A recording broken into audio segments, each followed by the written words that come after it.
Martha Marty Sullivan was quietly knitting in her living room, with the soft early summer sunlight of Minnesota streaming in. The serenity she'd cultivated over her 65 years of life was evident in her demeanor.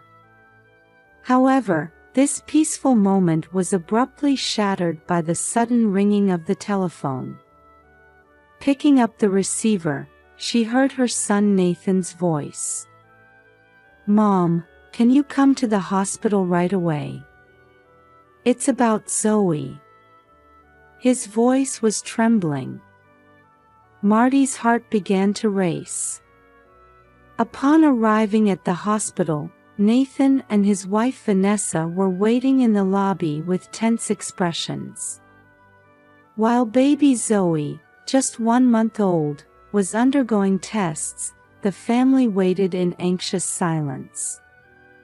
When the doctor appeared, he quietly announced, "We've discovered that Zoe has a congenital brain disorder." Those words froze the air in the room. Vanessa was the first to react. "What do you mean? Are you saying our baby isn't normal?" Her voice was a mix of anger and fear. The doctor carefully continued his explanation. "It's a condition that may affect brain development. Early intervention and appropriate treatment will be crucial." Nathan collapsed into a chair. "What are we supposed to do now?" Tears glistened in his eyes. Marty took a deep breath, trying to maintain her composure. "It'll be all right. We'll get through this together." However, her words didn't seem to reach Nathan and Vanessa's hearts. From that day on, the family atmosphere changed drastically. Nathan and Vanessa began to shirk their responsibilities in caring for Zoe, and often started arguments. "Why did this have to happen?" Vanessa cried out one night. "All I wanted was a normal baby." Nathan couldn't hide his irritation either. "We're not prepared to shoulder such a heavy burden." Marty, cradling her granddaughter, was pained by the young couple's words. "Zoe is our treasure. She's precious to us, even with her disability." But her words didn't resonate with the young couple. As they considered treatment options at Mayo Clinic, Nathan and Vanessa's attitudes grew increasingly cold. They refused to participate in treatment discussions and left Zoe's care entirely to Marty. "Nate, Vanessa, let's work together for Zoe's sake," Marty urged repeatedly. But their responses were always curt. One day, when Marty returned from shopping, she found Nathan and Vanessa packing their bags. "What's going on?" she asked, to which Nathan coldly replied, "We need a break." Feeling anxious, Marty said, "I understand. But please come back soon. Zoe needs her parents." After Nathan and Vanessa left, a heavy silence settled over the house. As Marty watched the sleeping Zoe, she couldn't help but feel anxious about the future. However, listening to her granddaughter's soft breathing, she steeled her resolve. "It's all right, Zoe. Grandma's here for you." Outside the window, the summer twilight in Minnesota gently enveloped the city. Marty quietly said a prayer, preparing for the difficult days ahead. The time had come to test the bonds of family. A week passed since Nate and Vanessa had left for their break. Marty had been waiting every day for a call or message from them, but the phone remained silent. One morning, Marty was startled awake by the sudden sound of the doorbell. When she opened the door, there stood Nate and Vanessa. However, Their eyes lacked the warmth they once had. "Welcome back," Marty greeted them, but the two entered the house without a word. Vanessa headed straight for Zoe's room and picked up the baby. Marty felt relieved seeing this, but the next moment, she froze at Vanessa's words. "Nate, let's go." "Where are you going?" Marty asked, to which Nate coldly replied, "Just for a drive." Despite feeling uneasy, Marty saw them off. However, even after the car had driven away, a warning bell continued to ring in her heart. Time passed, the day grew late, but they didn't return. Growing anxious, Marty called Nate's cell phone several times, but there was no answer. As twilight fell, she finally heard the sound of a car. Marty sighed with relief as she headed to the door. However, what appeared before her were Nate and Vanessa without Zoe. "Where's Zoe?" Marty's voice trembled. Nate and Vanessa looked at each other, and then Nate spoke. "She's gone." "What do you mean?" The blood drained from Marty's face. Vanessa coldly declared, "We don't want this brat. We left her at the Lake Harriet campground." Marty couldn't believe her ears. "You're joking, right?" But there was no hint of jest in their expressions. "How could you do such a thing?" Marty cried out. Nate and Vanessa, expressionless, began to pack their bags.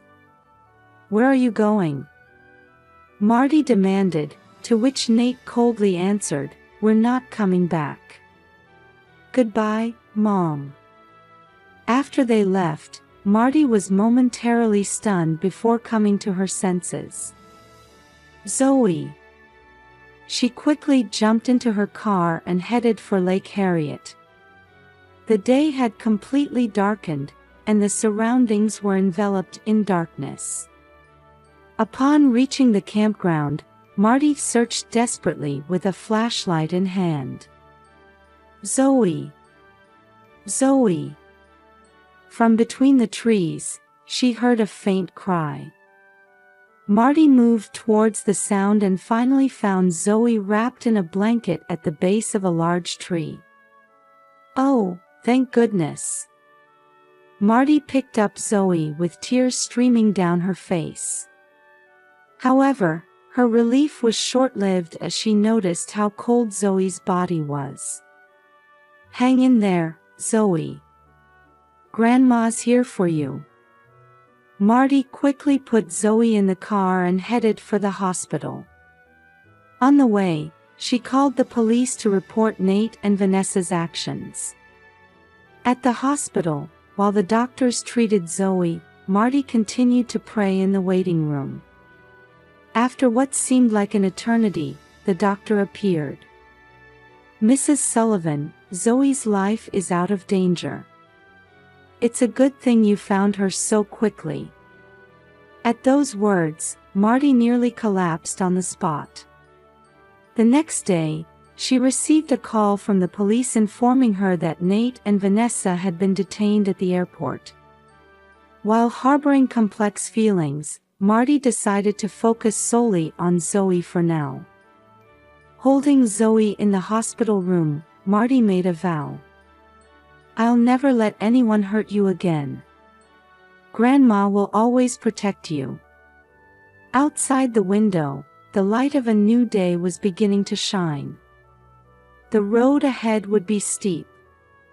However, Marty was determined to move forward, one step at a time, together with Zoe. Several weeks had passed since the terrifying incident at Lake Harriet. Marty sat across from the hospital's social worker, taking a deep breath. "Mrs. Sullivan, are you ready to become Zoe's guardian?" Marty answered without hesitation. "Yes, I'll raise her." Nate and Vanessa had been charged with child abandonment and were awaiting trial.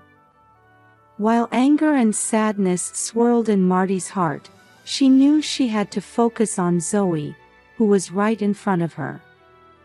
The guardianship process was more complex than she had anticipated. Mountains of paperwork, interviews, home visits. She could feel the concerned gazes of those around her, wondering if a 65-year-old woman could raise an infant. But Marty didn't give up. "I have the strength to make Zoe happy. I will certainly raise her well." Her words, filled with determination, made even the judge nod deeply. On the day she was officially recognized as Zoe's guardian, Marty hugged her granddaughter at the hospital. "Now, let's go home." Back home, a new reality awaited. A crib, diapers, formula. Marty hadn't imagined she'd be taking care of a baby again at 65. But every time she saw Zoe's smile, all her fatigue vanished. Visits to Children's Minnesota Hospital became routine. Neurology, physical therapy, speech therapy. Managing appointments alone was challenging, but Marty desperately kept up. "Mrs. Sullivan, you're doing very well," Dr. Johnson, the attending physician, said. "We're seeing good signs in Zoe's development." At those words, Marty felt tears welling up. "Thank you. I'll keep doing my best." However, not everything was smooth sailing. Preparing midnight bottles and dealing with seizures pushed her to her physical and mental limits at times. One day, Sarah, a 58-year-old former nurse living nearby, came to visit. "Marty, you look like you're having a tough time. Is there anything I can help with?" At first hesitant, Marty gradually began to accept help. Sarah would occasionally assist with Zoe's care, giving Marty some time to rest. The church community also became a big support.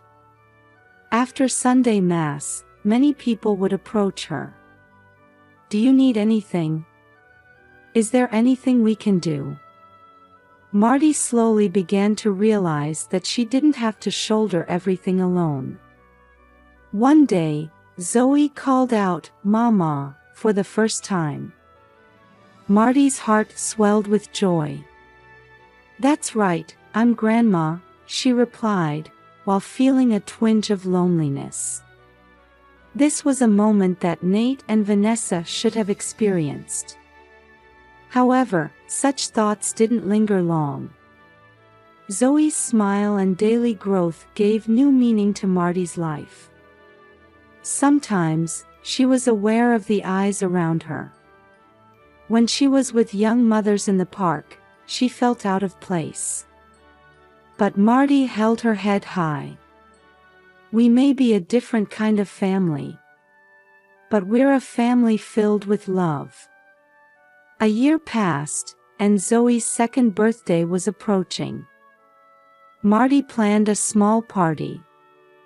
Sarah and friends from church gathered, and the house was filled with a warm atmosphere.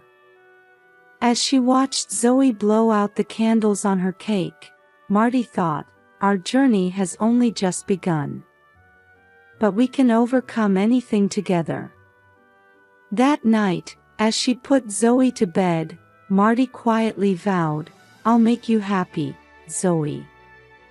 Grandma will love you enough for both Mama and Papa." Outside the window, the Minnesota stars were shining. The story of this new kind of family was just beginning. But the bond between Marty and Zoe had the strength to overcome any difficulty. It was the true image of a family, transcending blood ties. 8 years had passed, and Zoe was now 10 years old. Marty had turned 75, but she felt fulfilled in her life with her granddaughter. Zoe's disability still affected her daily life, but the two were moving forward little by little. One day, after a regular checkup at Children's Minnesota Hospital, Dr. Johnson made a new suggestion. "Zoe, would you like to try art therapy? We can expect it to be effective as part of your rehabilitation." Zoe hesitated a bit, but Marty gently encouraged her. "Why don't you give it a try? Starting something new is always good." At the first session, Zoe nervously gripped the paintbrush. However, as she layered colors, Marty could see her expression gradually softening. When the session ended, Zoe shyly showed her painting to Marty. It was a colorful flower field. "Grandma, look!" Marty gasped. She felt that Zoe's painting contained something she couldn't express in words. "It's wonderful, Zoe." From then on, Zoe looked forward to art therapy every week. Her paintings gradually became more complex, and her use of color became richer. One day, Sarah, the art therapist, approached Marty. "Mrs. Sullivan, Zoe's talent is special. Her paintings show deep emotions and a unique perspective." At those words, Marty felt surprised and delighted. Zoe's paintings might be becoming a means of expressing her inner world. As Zoe's 11th birthday approached, she developed a high fever and had to be hospitalized. Watching Zoe lying quietly in the hospital room, Marty's heart ached. "Zoe, it's okay. You'll get better soon." When Marty spoke, Zoe smiled weakly. "Grandma, can you bring my painting supplies?" Marty rushed home and brought Zoe's art materials. For the next few days, Zoe continued to paint from her hospital bed. Her paintings had a depth that hadn't been there before. On the day of discharge, the hospital staff were surprised when they saw Zoe's paintings. "These are wonderful," said Jenny, a nurse. "Would you like to exhibit them at the Ronald McDonald House?" Ronald McDonald House is a facility for sick children and their families. Zoe's eyes lit up. "Really? Can I?" "Of course," Marty answered. "Let's show everyone Zoe's paintings." Preparing for the exhibition was a new challenge for Zoe. She seriously considered which paintings to choose and how to arrange them. On the day of the event, many people visited the small exhibition space. A 10-year-old child painted such amazing works. This use of color is professional level. Zoe smiled shyly but happily at the words of the visitors. Among those who came to see the exhibition was Lisa Stevens, a curator from the Walker Art Center. She spent a long time standing in front of Zoe's paintings. "Mrs. Sullivan," Lisa approached Marty. "Zoe's talent is wonderful. Would you like to exhibit at our Young Artists show?" At those words, Marty and Zoe were speechless with surprise. But Zoe's eyes were shining with expectation. "I want to do it," she answered immediately. That night, as they had dinner as a family, Marty was thinking about Zoe's future. Even with her disability, she could express herself through art. It felt like a new door of possibility had opened for Zoe. "Zoe, do you really want to pursue the path of art?" Marty asked. Zoe answered in a firm tone. Yes, I can express my feelings through painting. Plus, I can make people smile. Marty felt a warmth in her chest at her granddaughter's growth. Despite overcoming difficulties, Zoe was trying to find her own path. All right, Grandma will support you with all her might. When Marty said this, Zoe beamed with a full smile. Outside the window, the sunset was dyeing the city red. Looking at this beautiful scene, Marty thought, Zoe's life would surely shine as beautifully as this sunset. There would still be difficulties ahead. But with art as a new light, it would brightly illuminate their lives. Believing this, Marty and Zoe began preparing to take a new step forward. The day of Zoe's first solo exhibition at the Northrop King building had arrived. Marty was now 75 years old, but her heart swelled with pride at her granddaughter's success. Upon arriving at the venue, many people had already gathered. Art dealers and critics were casting eager glances at Zoe's works. As the opening ceremony began and Zoe stepped onto the stage to give her greeting, a commotion broke out at the entrance of the venue. Marty's eyes widened. Standing there were Nate and Vanessa, whom she hadn't seen in 10 years. As a silence that seemed to stop time enveloped the venue, Nate and Vanessa walked towards Zoe. Zoe. Nate called out. We've come back. Marty immediately stood in front of Zoe. Why have you come? Vanessa began to speak tearfully. We made a terrible mistake. But we truly regret it. We want to come back to the family. However, Zoe calmly replied, I knew you two would come.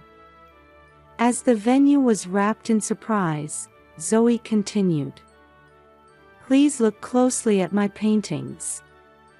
Especially the one in the center. Nate and Vanessa turned their eyes to the indicated painting. At first glance, it seemed to be a beautiful landscape, but upon closer inspection, unsettling elements were hidden within. Zoe began to explain matter-of-factly. This painting depicts the day you abandoned me. But that's not all. She pointed to a part of the painting. Do you see the numbers hidden here? This is the auction price of my latest work. Nate and Vanessa's faces tensed. Zoe continued, you suddenly appeared after my talent started to be recognized. That's not a coincidence, is it? Vanessa said in a trembling voice, that's not true, we really. But Zoe interrupted her. If you really wanted to come back to the family, why didn't you contact me before I became famous? Why didn't you help when Grandma and I were struggling? Nate and Vanessa were at a loss for words, standing stock still. Zoe calmly continued, my talent isn't for money. It's to overcome past pain and create a new future. And I already have a loving family. She smiled at Marty. If you truly want to make amends, you should start by filling in the 10-year gap. But if you came for the money, please leave now. After a moment of silence, the venue erupted in applause. Many people were moved by Zoe's courage and wisdom. Unable to withstand the cold stares from those around them, Nate and Vanessa hurriedly left the venue. Marty hugged Zoe, holding back tears. You've really grown strong. Zoe replied, "It's thanks to you, Grandma. We're the strongest family."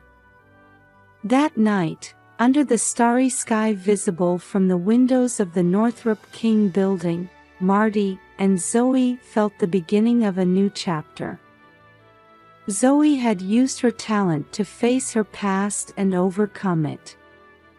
The two were prepared to overcome any difficulties with love and talent as their weapons. And they quietly felt that the events of this day would be a major turning point in their lives.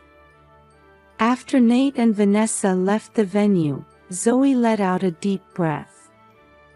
As the people around her watched over her, she began to speak quietly. "Those two are my parents.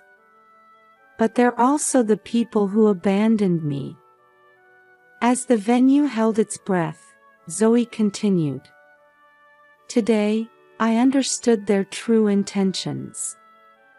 But strangely, I can't bring myself to completely reject them." Marty placed her hand on her granddaughter's shoulder, smiling encouragingly.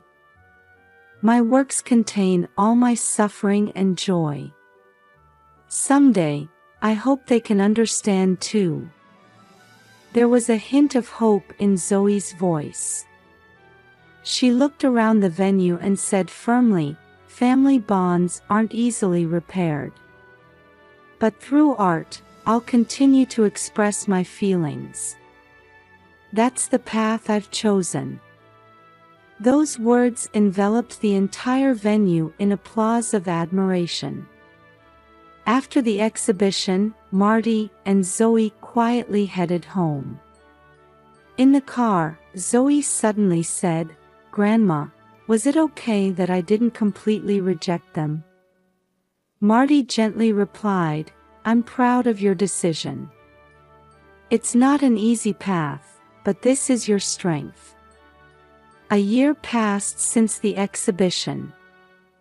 Zoe's talent blossomed further, and her works began to attract national attention. One day, as Marty was checking the mail, an unfamiliar envelope caught her eye. She gasped when she saw the sender. It was from Nate and Vanessa. Opening the letter together with Zoe, they found long words of apology and updates on the two's recent situation. It was clear that they had deeply understood their mistakes through Zoe's works and were sincerely reflecting. The letter stated that they had started volunteering at a local childcare center and were facing their problems by receiving counseling. After reading the letter, Zoe quietly said, "Grandma, I think I want to meet them." Later, the reunion with Nate and Vanessa was filled with tension and emotion. While it would still take time for complete reconciliation, they were able to take a small step forward. While carefully building a relationship with her parents, Zoe continued to cherish her strong bond with Marty. Her works, which wove in the complex story of her family, touched the hearts of many people. Marty, proud of her granddaughter's growth and strength, gradually accepted this new form of family. The theme of Zoe's next solo exhibition was rebirth. Her image of overcoming past pain and weaving new bonds gave hope to many people. Though the shape of the family had changed, Zoe embodied through her life and art that with love and understanding, any wound can be healed.